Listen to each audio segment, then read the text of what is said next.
Today, we're going to be running through some exciting updates coming out for Zoho SalesIQ. All of these center around AI and AI agent integration and some of the ways that they're going to be plugging that directly into the product. Honestly, as a bit of a precursor, I think they've done a pretty good job on here. There's a few specific features that I want to point out that I think are really cool. So if you're a SalesIQ user or looking at the product kind of in the consideration phase, you're going to want to see these updates. So jumping on in, they're calling this their Summer 26 release. It's a pretty big one. It's not just one feature, it's a bunch of features centered around this topic, all around agentic intelligence. One of the cool things here is that you hear a lot of talk about agents and the things that they can do and different use cases for them. To be honest, a lot of things I hear about agents sound to me like normal system workflows. A lot of the things here with chat tools, though, are actually a really excellent use case for these agentic tools. So top of this page here, we don't need to spend too much time on. Really, we want to get into the good stuff. So first off, Zia Agents just now being supported inside of SalesIQ. Really, the cool thing with an agent is that as a chat comes in, it can pull data from a wide array of places, right? Whether that's like your knowledge base in SalesIQ and Desk, file uploads that you've given it, webhook requests that it can make, databases that are plugged in, or just your existing tech stack, so Zoho apps and Zoho third-party apps. Now, when you're setting up an agent like this and you want to give it access to Zoho apps, do be really careful, right? Because it is going to be answering a chat from a customer. So you want to make sure that it's not going to accidentally pull something private out of any of these tools. So permissions are definitely a big deal.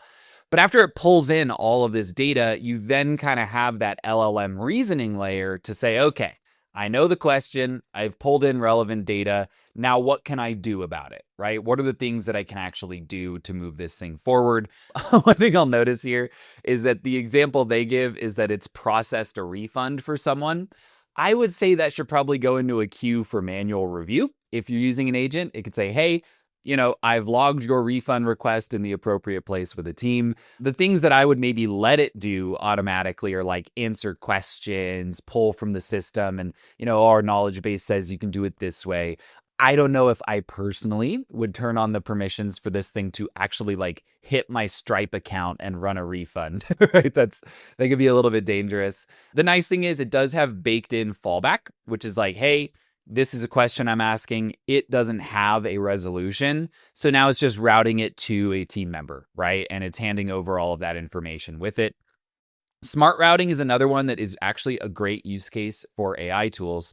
So if you're someone who's done anything related to sentiment or just routing in general based on what a user types in, right? Which could be like a chat, this could be like a desk ticket, right? Wherever you have somebody typing into a box and then sending that request to you, you know that it's actually really tricky to automatically route those things because of things like synonyms, typos, right? When you're doing this with a traditional like script-based routing, right? You're basically reading the context of the ticket. You're looking at each word one by one, and you're seeing if they match a list of words that you've provided to a script, right? But that means that like you would need to have every synonym for the word issue typed into your code so that it can check against that, which just isn't really that scalable, right? That doesn't work that well. You can do it for certain things, like if you see an order number, go get the order. Great. But fundamentally, you're going to miss a lot if you're using like a traditional script-based system to do this kind of routing. So that is actually where the utility of an LLM comes in, is it can kind of read between the lines, right? And defuzz that data that's coming in. Now, sentiment is always going to be a little bit tricky, right? There's a lot that comes into like tone and communication style, but it will do better than your standard kind of sentiment tracker. But intent and topic-based routing is really where LLMs are just going to absolutely do a better job than a traditional script-based approach. Right? So like they might use the word device and it can go, okay, well, we sell phones. So they're probably talking about phones because that's the device that we sell, where a normal script could just never make that inference or assumption. And then it can route them into the appropriate flow based on its read of that ticket.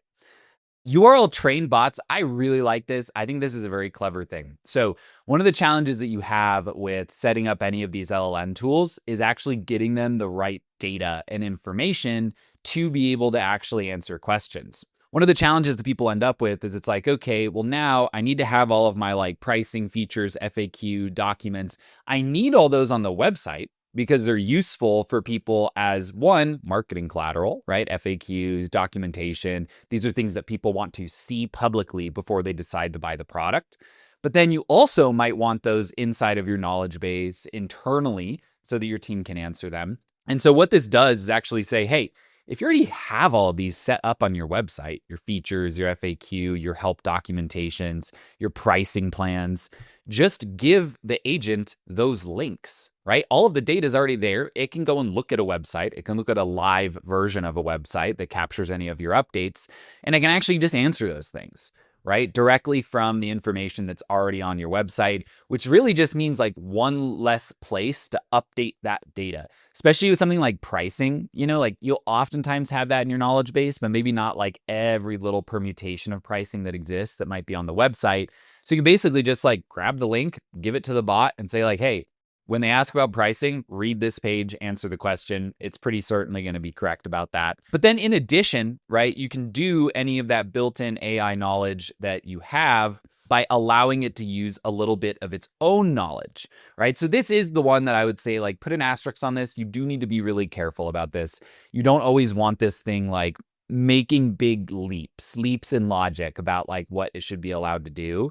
But basically what this is saying is that if somebody chats and the answer is not directly available within the knowledge base, it can go out and try to find the answer somewhere else, right? So this is something where it's like, hey, what's the pricing of the chatbot? Okay, it's going to grab that directly from my knowledge base or directly from the URL. But then they might ask something like, what's the difference between rule-based chatbot and hybrid chatbot? Maybe that's not explicitly in your knowledge base, but the bot can go and find that information on the internet and answer it for them anyways. Again, this is the one that I would definitely say be the most careful with, just because, you don't want a user to be able to kind of game the bot into committing to something on your behalf by using information from the internet that you don't want it to, right? So do just be a little bit careful with this. Outside of that, instant resources. This is essentially the ability to actually take those answers and chats that the AI is driven and then turn them into FAQs.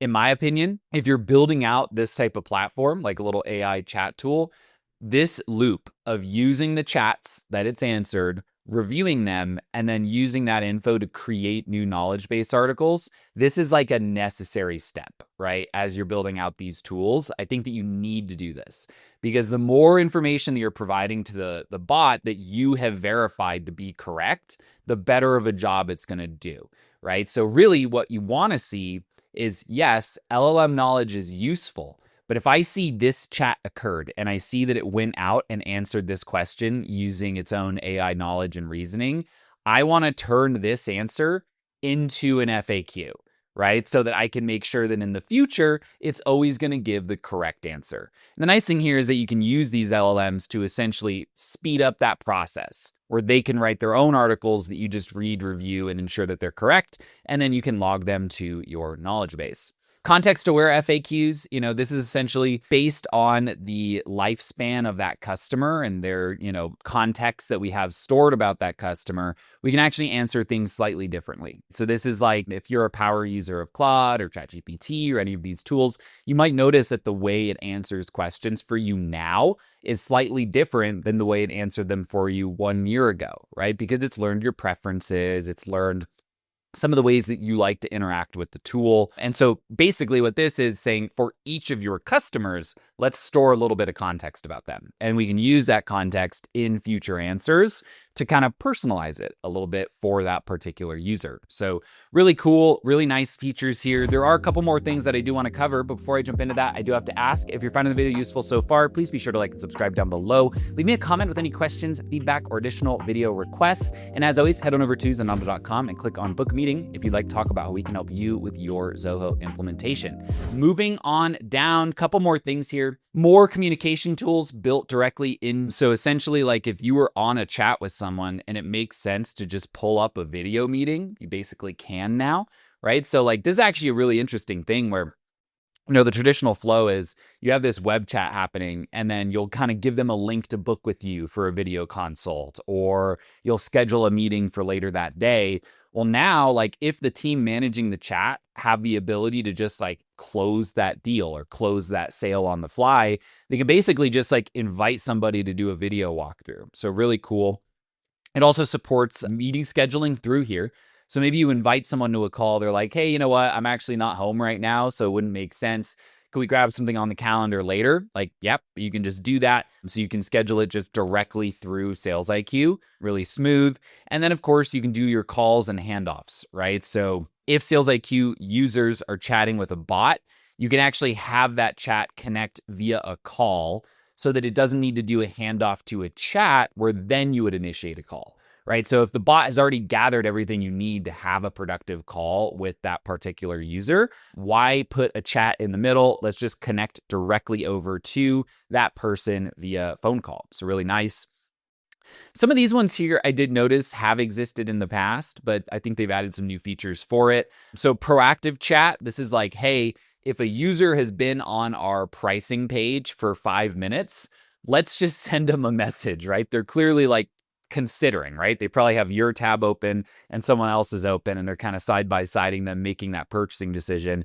So when you see those particular website activity triggers that indicate some level of interest, you can have the AI tool proactively start a chat with them and then ideally kind of route them to your operator, right? To get them on the phone, get that next step of engagement, get a meeting on the calendar to do some discovery, right? So really cool. We've seen our customers have a lot of success with this. You never want to be annoying, right? But if you're 5, 6, 7 minutes on a pricing page, you probably have a question, right? Like there are some of these indicators where it actually becomes very reasonable to do that little, bloop, are you interested, right? Do you have any questions? Do you want to talk about this? Outreach from there, you've got WhatsApp integration for SalesIQ. So if you do have anyone who you have a phone number for, you can actually follow up on those chats via WhatsApp. WhatsApp supports multilingual templates, which is excellent. It is a global tool. And then, of course, WhatsApp templates can also be kind of launched directly through your bot, right? So you kind of build your templates and then you can use them across your entire stack. One thing that's nice here as we jump into this is that Zoho has taken a smart approach where they've said, hey, we're going to take some great open source models. We're going to fork them, right? They've used Llama, they've used Quen in the past. And then we're going to teach them the Zoho environment, right? And that's Zia, right? But, for me, I am a Claude user. I use it obsessively for tons of things. I might want to just bring my own Claude key because I prefer how it does things. Zoho's like, great, go ahead. No big deal. You don't have to use Zia. We're going to offer it to you and it's going to be included and you should consider it because it's actually pretty good and you don't have to pay incrementally for it. But if you use, Gemini with Google, you use GPT, you use DeepSeek, you use Claude, Zoho's like, hey, that's all good. I'm not going to force you to use Zia. They're just going to offer it for you.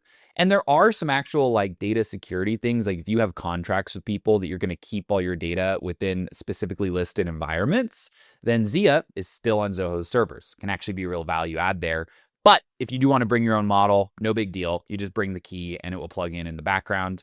Chatbots, of course, are going to be translated across languages. This is one thing that LLMs are phenomenal at doing, is sitting in the middle and handling translation.